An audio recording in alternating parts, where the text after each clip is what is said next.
Hi guys, welcome to this lecture on how to use Logic Pro X. In this section, we're going to be looking at the bass. So this section, we're going to be looking on how to add a bass to your track. So what we will need to do is grab a VST plugin for your bass. So I'm going to use the Retro Synth, which is provided in Logic Pro. So we just go and choose a bass sound from your synth bass, which is here. I'm going to choose this bass, which is here.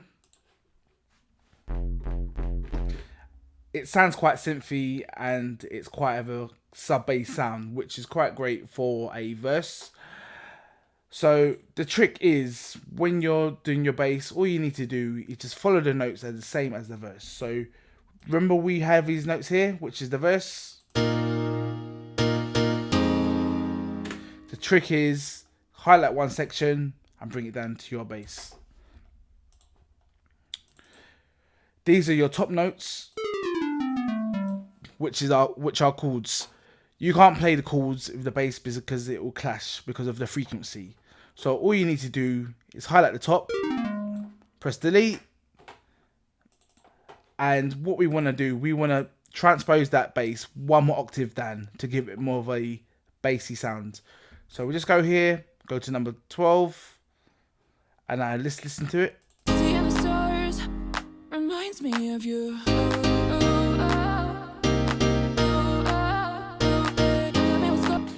You can tell how much full it sounds. So what I tend to do when I'm doing my tracks, I like to have it quite empty from 1 to 9 for the intro, for the first part of the verse, and then the second part of the verse, I like to have the bass which comes in, so it's a bit of more of a journey. So when you're making music, every 8 bars, you need to make it sound interesting. Whether you put snares in, hi-hats in, or put a bass in, just to give it more of a good feel track. So all you need to do is just highlight the section and drag it over here. So we've got 8 bars with your bass, 8 bars with no bass. So if we play it from the start, and also I'm gonna add these claps in as well. So let's listen to it from the start. Talking to myself and I can't focus. Yeah, I'm broken. The door is closing. Wanna be a part of something more than this. I've lost control of it. I've lost control.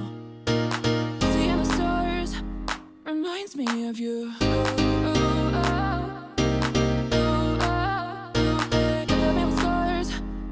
But I know that one day you'll see it through.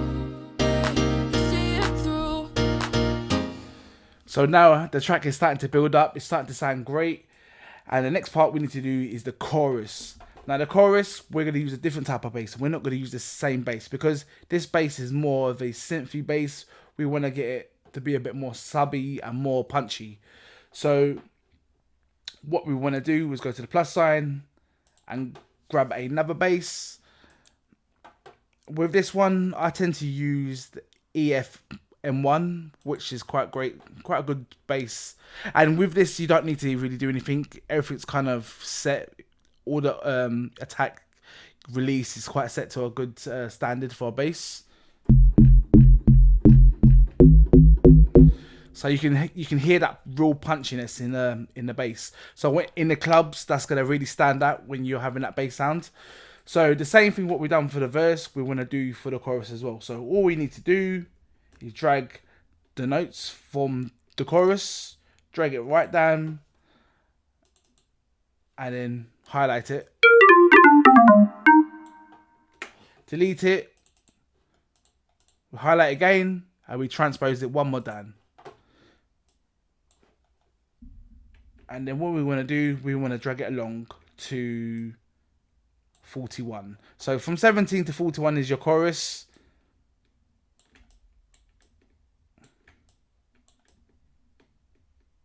And now let's listen to that in the mix.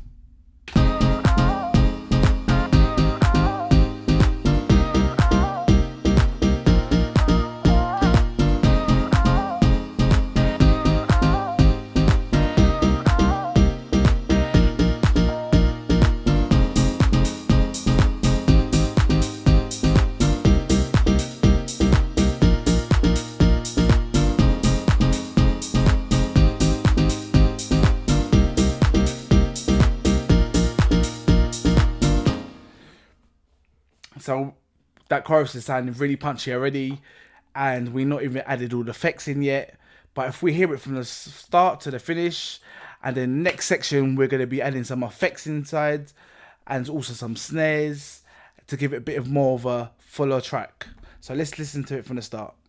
Talking to myself and I can't focus. Yeah, I'm broken. The door is closing.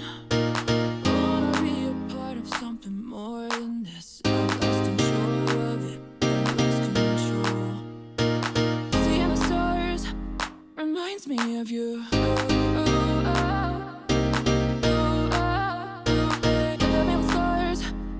But I know that one day